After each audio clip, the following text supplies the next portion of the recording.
The warning siren never goes off. There's no explosion, no tracer fire, just a sudden, unnatural quiet. A fleet crosses open water. Pilots climb into the sky. Everything looks normal until the screens start to stutter. A radar contact appears, then vanishes. A radio call goes unanswered.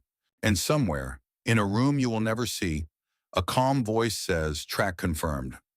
That's the modern terror of American military power. Sometimes the most dangerous weapon isn't a missile at all. It's the moment the U.S. sees you first and connects the entire battlefield into a single picture. Not one platform, not one hero machine, a network. People love ranking weapons like they're sports cars' fastest, biggest, most expensive. But real power in today's wars is brutal and simple: detect first, decide first, strike first, survive. That's why the United States doesn't just build famous weapons. It builds systems that make other weapons deadly.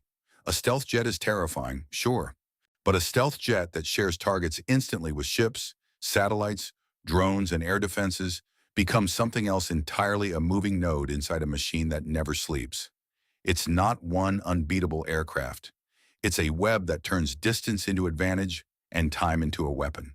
In this episode, we're opening a declassified style dossier on America's most famous current weapons, and more importantly, why they're feared. We'll break them into 5 categories the way militaries actually think about power. The eyes, how America finds you. The fangs, how it strikes. The shield, how it survives. The trident, how it controls the sea. And the swarm, how it scales the fight. And for every system we name, we'll answer 3 questions that decide everything. What does it see first? How does it hit? How does it stay alive? Because here's the uncomfortable truth. America's scariest weapons aren't always the ones you can name. The most powerful part is often the invisible layer: data, detection, and coordination. Because once that web locks in, the strike becomes a formality. So before we talk about jets and carriers, part 2 begins with the question that decides the modern battlefield. How does the U.S. see an enemy first and turn that sight into a kill chain in minutes? America's most feared advantage often starts long before a fighter jet takes off. Persistent awareness.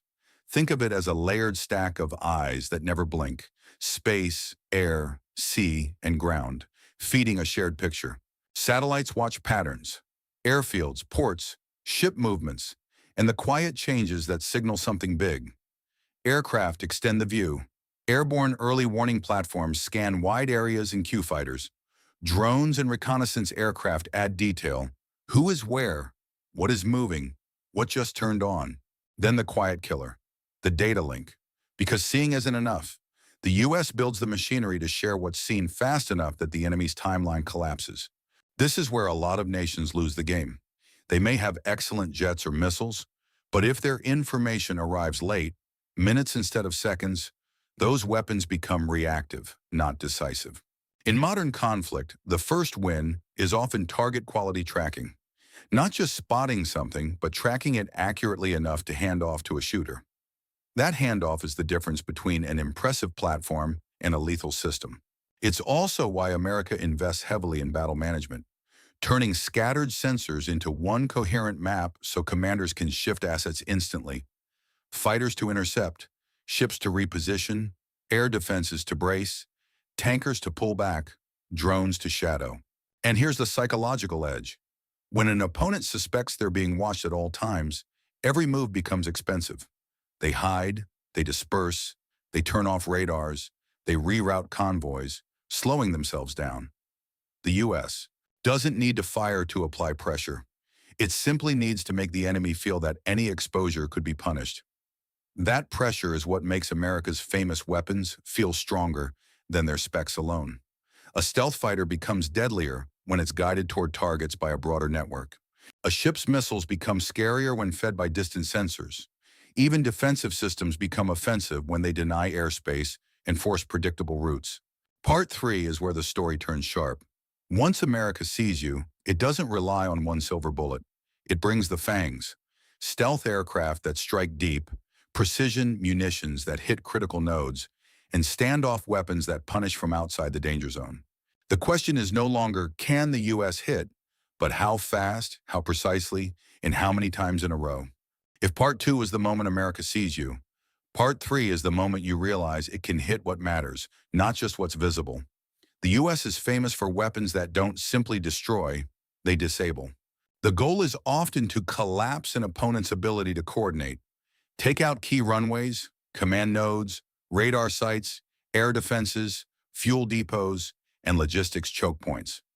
That's why America's most iconic current systems are built around precision and reach. Start with the legend everyone knows, the F-35. It isn't feared only because it's a modern fighter. It's feared because it's designed to function as a sensor-rich node that can find, classify, and pass targets across the network while remaining hard to track. Then there's the B-2 Spirit and the newer generation, represented by the B-21 Raider, as the future-facing symbol. Stealth bombers built to penetrate contested areas and threaten high-value targets, forcing the enemy to spend heavily on defense. Add the workhorse that quietly carries the weight, the F-15 and F-16 families, still lethal in the current era when paired with modern sensors, weapons, and support. Then comes the precision toolbox. JDM-guided bombs, standoff munitions, and long-range strike options that allow attacks without exposing aircraft to the worst air defenses. And when the U.S. wants speed and flexibility at sea, it turns to Tomahawk cruise missiles, a name that has become shorthand for reach. The fear is not just the missile itself, but the fact that it can be launched from platforms that are difficult to locate and can be masked without warning. What makes these weapons feel overwhelming is how they integrate into a campaign style. First, blind and confuse, electronic warfare and suppression of air defenses. Then, remove key nodes, precision strikes. Then, exploit the gaps, follow-on waves. It's less about one dramatic knockout and more about systematic disassembly. That's also why American air power is deeply tied to support aircraft, tankers, ISR, and battle management, because the Fangs bite hardest when they are continuously fed. But no strike package is truly terrifying unless it can survive the return trip. Part 4 is the shield. Aircraft and ships that defend themselves, the electronic warfare that scrambles the enemy's targeting, and the layered air defenses that protect critical assets. Because the real nightmare isn't a single strike, it's an opponent that can strike, adapt, and strike again. American power isn't only about hitting first, it's about staying in the fight under pressure. That's where the shield appears. Electronic warfare, layered defenses, and the ability to reposition faster than an enemy can target. In the air, platforms like the EA-18G Growler represent a specialized kind of fear, the ability to disrupt radars and communications, degrading an opponent's ability to see and coordinate. A confused defender is a weaker defender, and in modern war, confusion can be engineered. At sea, the most famous symbol is still the aircraft carrier. Not because it's invincible, but because it's a mobile airbase that can project power without relying on nearby territory. A carrier strike group is more than one ship. It's a protective ecosystem, escort destroyers and cruisers with advanced sensors and air defense, submarines operating quietly, aircraft providing reach, and logistics vessels keeping it sustained. The key is persistence, being present day after day, far from home, while maintaining the ability to surge. Then there's the undersea dimension. America's submarine fleet, especially its nuclear-powered attack submarines, which represent a constant strategic headache for any opponent. Submarines don't need to reveal themselves to shape decisions. Their mere potential presence forces caution, slows movement, and demands resources for anti-submarine warfare. Underwater, uncertainty is a weapon. The U.S. Naval Toolkit also includes the same standoff reach that defines its air power, ships and submarines that can launch cruise missiles, creating multi-directional threat axes. That makes defense harder. The enemy must guard not just one approach, but many at once. Meanwhile, American missile defense and fleet defenses aim to blunt the response. Interception layers, decoys, and coordinated sensors that seek to prevent a single hit from becoming a mission kill. But the carrier-era conversation always circles back to one modern reality: the proliferation of anti-ship missiles and drones. Carriers and surface fleets remain powerful, but they must operate with tighter discipline. Emissions control, deception, dispersed formations, and constant integration with the wider network. That's why Part 5 matters. The final shift in today's American arsenal isn't just another bigger missile. It's the rise of drones, distributed sensing, and scalable strike, the swarm layer that expands the battlefield everywhere at once. If there's a single theme that defines America's current arsenal, it's this: scale through networks. The U.S. doesn't only pursue the most advanced platforms, it builds ways to multiply them by connecting sensors, automating awareness, and distributing strike options across air, sea, and land. That's where drones and the broader unmanned ecosystem become central. Drones extend eyes forward, reduce risk, and saturate the battlefield with observation. Even when they aren't firing, they are doing something just as decisive: revealing, forcing movement, and making hiding expensive. But the swarm concept goes beyond drones. It's also about distributed operations. More nodes, more sensors, more launch points, more redundancy. That changes the enemy's math. If your opponent has only a few critical assets, you can plan to destroy them. If your opponent has a web of interchangeable nodes, you must fight the web, or you lose to the web. In the U.S., approach famous weapons like the F-35, Tomahawk, and carrier aviation matter deeply, but they become far more powerful when paired with the less glamorous layer: the communications, battle management, and logistics that keep tempo high. And tempo, speed of decision and execution, is a weapon. When America compresses the kill chain, it can impose dilemmas.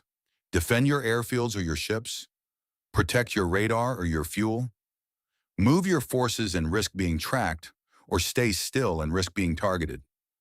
The strongest arsenals aren't the ones with the biggest single punch.